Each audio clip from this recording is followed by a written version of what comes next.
Okay, I'm Anthony Sorge with a group called Capitalism versus the Climate, and I'm going to talk a little bit about some examples of surveillance and repression of the environmental movement, for lack of a better term, with two caveats. One, I just want to kind of make it clear that while the surveillance on the environmental and animal rights movements is significant enough to talk about, it really pales in comparison to some of the surveillance that we see in, for example, the Muslim American community.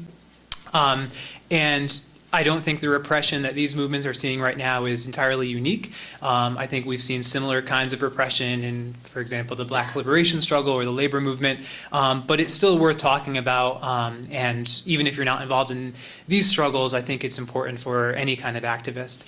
I'm also not going to talk about the cases that typically come up when people talk about surveillance and repression of the environmental movement, things associated with groups like Earth First or the Earth Liberation Front that use more militant tactics and have a somewhat more radical perspective.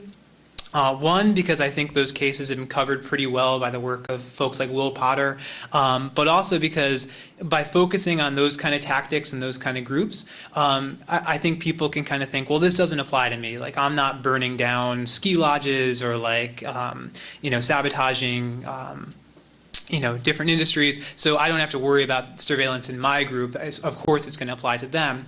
So I wanted to talk about examples of this surveillance and repression of groups that are a little bit more moderate and maybe a little bit more relevant to folks in the room or people involved in broader struggles. So the first case I want to talk about is dealing with a group in Pennsylvania called the Gas Drilling Awareness Coalition, and I can't really emphasize enough how moderate this group is.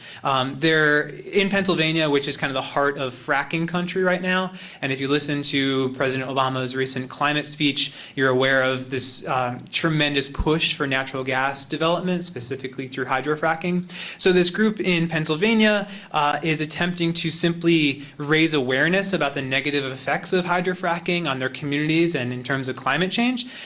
They call themselves a nonprofit community educational association. They don't engage in acts of civil disobedience or really even have a very radical perspective on hydrofracking. They just kind of want to have a little bit more of transparency with the process and maybe some reform and regulation. Which makes it really surprising that in September of 2010, one of the members of the GDAC received an email that was mistakenly sent to him. The person who sent it thought that he was sympathetic to the industry and not actually like in a movement against it. That's how moderate this group is. So this email was actually sent from the director of the Pennsylvania Department of Homeland Security. And in this email, he basically kind of revealed that this group, the GDAC, was being watched by the FBI, by local and federal law enforcement, by industry folks, by private security firms. And kind of most notably by a group called the Marcellus Shale Coalition, who signed a $900,000 lobbying contract with Ridge Global, which is a private security firm founded by Tom Ridge, who was the head of Homeland Security under George W. Bush. So this was really surprising to the group, and what was also surprising is that in the documents and in some of the language from these groups that were surveilling them, they learned that they had been given a low to moderate threat rating in reference to a public meeting that anti-drilling activists planned to attend, and there was a suggestion from the surveillance community that an attack is likely and might well be executed by this group. Another quote that was that kind of emerged in this process was, "The escalating conflict over natural gas drilling in Pennsylvania may define local fault lines and potentially increase area environmentalist activity or eco-terrorism." This surveillance had a real chilling effect on the GDAC. They noticed that attendance at their meetings started to go down. People who were going to meetings were leaving their cell phones in the car or like taking the batteries out of their phones. There was this general paranoia about like wiretaps and email surveillance. People felt they were being followed. And this is just regular, average, run-of-the-mill community folks who were being targeted for this high-level surveillance. What's significant about this is that the surveillance state deemed the education that this group was providing, the kind of like informational materials this group was providing, as having the ability to foment some kind of militant eco-terrorist action. And that's kind of relevant for the next case I want to talk about, which has to do with Rising Tide North America. Rising Tide North America is certainly not as moderate as the GDAC. They are actually the broader group that Capitalism versus the Climate is a part of. They use direct action to confront the root causes of climate change. And one particular chapter of the group in North Texas was targeted by the FBI and Americans for Prosperity, which is a Koch-funded lobbying group. There was an anonymous tip to look into a prominent activist in the group named Ben Kessler, who's an Afghanistan war vet and a pretty vocal member of the group. He was interviewed by the FBI, and the FBI assured him that they respected his free speech, but were worried about things being taken to an extreme level.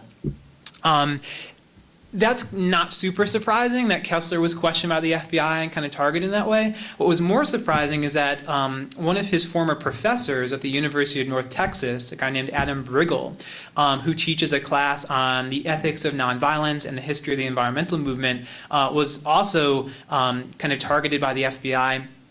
And there was a request made by the Texas Director of Americans for Prosperity for the University of North Texas to turn over 1,300 emails that he had written and received relevant to hydrofracking and environmental issues, which they did. When Briggle was questioned by the FBI, they asked him about his knowledge of IEDs.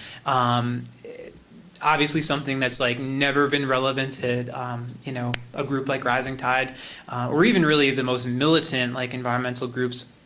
So again, an example of a guy who is not even really an activist, but is more of an educator and an academic who is being targeted because the information, the education he's providing could possibly lead to these acts of eco-terrorism that the surveillance state is really worried about. The last case I want to talk about has to do with a group called Bold, Nebraska.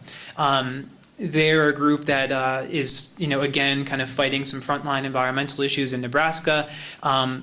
Small town local landowners there are pretty friendly with local law enforcement, and local law enforcement told them that there was a meeting at one of the fusion centers that were just mentioned with TransCanada, the kind of like the company that's in charge of the Keystone XL tar sands oil pipeline. This meeting involved TransCanada, involved local law enforcement folks, it involved like industry folks, and some documents that were released under a Freedom of Information Act request showed that there was some in-depth discussion about prominent members of 350.org, Tar Sands Blockade, Rainforest Action Network, who were all referred to as environmental extremists, all nonviolent groups. And along with the Pledge of Resistance that 60,000 people signed saying that they'll commit acts of civil disobedience if Obama passes the KXL plan. So again, this is an example of some pretty heavy surveillance of what are not super militant environmental groups.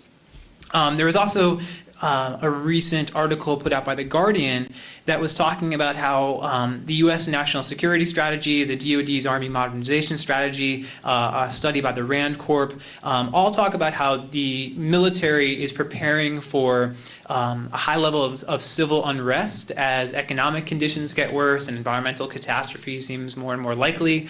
They're conducting war games of like domestic military operations in the event of food and water crises or other kind of environmental catastrophes. So this stuff is happening, and it's happening with the environmental movement, certainly, but as was mentioned, Occupy has faced the same level of surveillance, and so has any social justice movement that's had any teeth for for all of history, really. So I think what's important to take away from this is that we have to be aware that this is happening, even if we consider ourselves members of very moderate, above ground, non-radical activist groups. We have to be aware that there's a very good likelihood of this kind of surveillance affecting us. I think, one thing that we could think about going forward, though, is forming broader movements. I think like the more fragmented and single issue we remain in our struggles, the easier it's going to be to have this chilling effect on groups like the GDAC.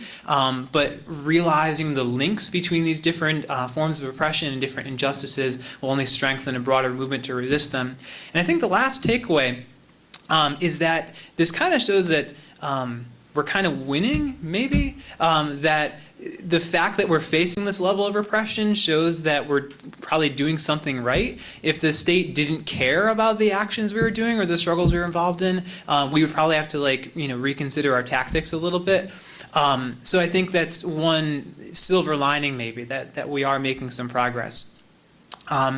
So that was all I want to be able to talk to you guys about. I really thank you for letting me come here and talk about these struggles and how they might relate to you, which might come up more in the discussion. So thank you. Thank you, Anthony.